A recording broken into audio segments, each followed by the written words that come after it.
Baik, assalamualaikum warahmatullahi wabarakatuh. Ketemu lagi sama saya, Pino Infantri dengan NIM 4212010. Oke, kali ini saya akan sedikit menjelaskan tentang metode pengukuran ya. Metode pengukuran itu kita menggunakan avometer. Oke, sebelum itu saya sedikit jelaskan dulu apa itu pengertian dari avometer ya. Avometer itu adalah alat yang digunakan untuk mengukur tegangan listrik, hambatan dan juga arus listrik. Avometer ini mempunyai nama lain atau sebutan itu disebut juga dengan multimeter yang sering kita dengar ya, multimeter ya. Alat ukur ini merupakan alat yang paling sering digunakan ya oleh banyak teknisi ya, baik di lapangan atau tidak. Ini pasti alat ini sangat berguna kali untuk kita melakukan uji coba atau kita melakukan sedikit perbaikan atau pengecekan ya. Yaitu sedikit tentang penjelasan sedikit avometer. Masuk kita ke bagian ini paling penting ya untuk penjelasan dari metode pengukuran. Yang paling penting itu kita harus mengetahui apa sih bagian-bagian dari alat ini kan. Yang bisa kita lihat di sini ya. Di sini dari yang kita pakai di sini multimeter ya, multimeter analog. Oke, kita menggunakan multimeter analog di sini. Di sini yang pertama sekali bagian di sini yang paling pertama yaitu ada kotak meter. Di sini kotak meter ini berfungsi sebagai tempat pelindung atau tempat pembungkus ya jarum atau pelindung bagi jarum penunjuk ya nanti saat kita melakukan pengukuran. Di sini ada skala. Skala ini merupakan merupakan bagian yang paling penting ya saat kita membaca pengukuran. Kita perlu melihat skalanya di mana letakkan jarumnya. Ada yang ketiga ada jarum penunjuk meter. Ini berfungsi untuk sebagai hasil dari kita pengukuran nanti jarumnya menuju kemana. Ada zero adjective screw ya. Ini berfungsi untuk sebagai metode pengkalibrasi nanti ya, metode pengkalibrasian gimana caranya nanti kita kalibrasi. Kita harus itu bisa diputar pakai obeng min ya. Itu nanti kita gunakan. Dan ada zero ohm adjective knob. Di sini kita gunakan untuk metode pengkalibrasian untuk pengukuran ohmmeter ya, hambatan. Itu nanti kita bahas di slide selanjutnya. Ada lubang kutub plus. Di sini sebagai probe ya, probe plus untuk sebagai tegangan plus, dan saklar pemilih. Di sini kita gunakan saklar pemilih, ada saklar pemilih ya. Di sini kita bisa gunakan untuk pengecekan input tegangan, arus ataupun apa. Di sini kita bisa milih di saklar pemilih nanti. Dan ada lubang kutub min untuk probe min, dan ada kabel probe-nya ya sendiri ya, yang untuk merah yang untuk di plus, yang untuk negatif yang di hitam.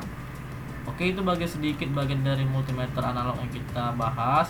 Kita lanjut ke metode pengukuran. Di sini saya pakai metode pengukuran yaitu saya contohnya mengukur hambatan dari sebuah resistor ya. Di sini saya mempunyai resistor. Di sini kita mempunyai resistor ya. Saya mempunyai resistor. Nanti saya akan melakukan pengukuran. Hal yang paling pertama sekali sebelum saya melakukan pengukuran yang paling penting itu saya harus tahu dulu di mana skala dari resistor itu ya. Nah, di sini yang paling pertama adalah poin paling pertama di sini saya jelaskan. Pertama, pilih skala yang akan digunakan untuk mengukur ya. Pemilihan skala menentukan keakuratan hasil pembacaan pengukuran. Pada saat multimeter analog terdapat banyak pilihan skala pengukuran, pada antara lain adalah kali 1, kali 10, kali 1K atau kali 100K. Nah, di sini kita bisa milih ya. Pada saat kita melakukan pengukuran hambatan resistor atau hambatan apapun, di sini kita bisa memilih kali berapa untuk skala pengukurannya. Pada saat memilih ini diusahakan untuk lebih daripada hasil dari pengukurannya ya, hasil dari hambatannya sendiri. Oke, yang kedua, pada saat kita mau melakukan pengukuran, yang kedua itu kita harus mengkalibrasi dulu alat kita untuk dapat kita mendapatkan hasil yang paling akurat ya. Jadi kita pun namanya kalibrasi. Di sini kalibrasi itu ya, cara kalibrasi dan di sini cukup gampang ya kawan-kawan. Kita cuman bisa menghubungkan kutub probe-nya itu satu sama lain. Kita hubungkan seperti pada gambar yang saya buat ini ya. Kita hubungkan. Kemudian untuk metode pengukuran hambatan di sini kita pastikan jarum penunjuknya itu berada pada angka 0 ohmmeter ya, ohmmeter ya. Di situ ada nanti di bar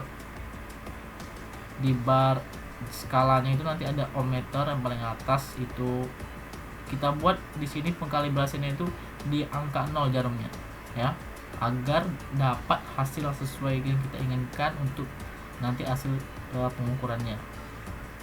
Yang paling penting di sini poinnya adalah saat kita melakukan pemindahan skala ya, skalanya ya, kita tadi bisa kali 1, kali 10, kali 1K ataupun kali 100K. Di sini kita harus selalu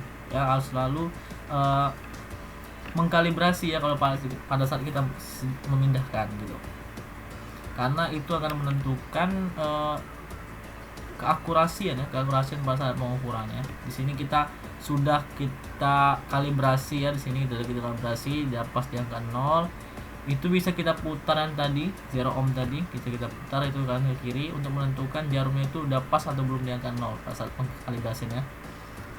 Kita bisa juga atur yang untuk yang di tengah tadi yang pakai min tadi untuk pengkalibrasian.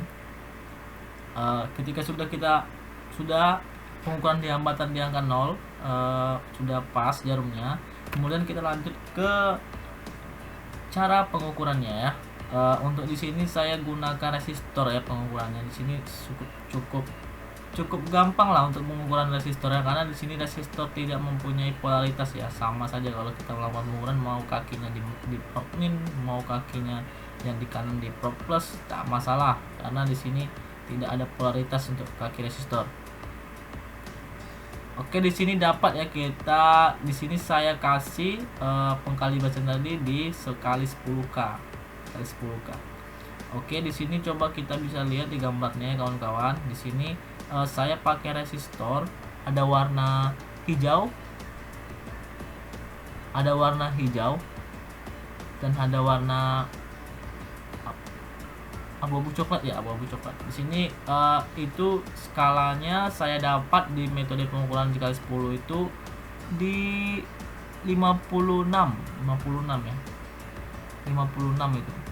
Karena di sini cara mengukurnya itu kita gunakan skala yang maksimumnya berapa. Jadi di sini saya skalanya itu sekali 10K saya buat di sini. Jadi dapatnya 56 dikali 10 ya, dikali 10 tadi 10K tadi sama dengan 560 ohm. Jadi sekitaran 560 ohm di situ. Ya, sesuai dengan kesepakatan kita sih. Resistornya emang 560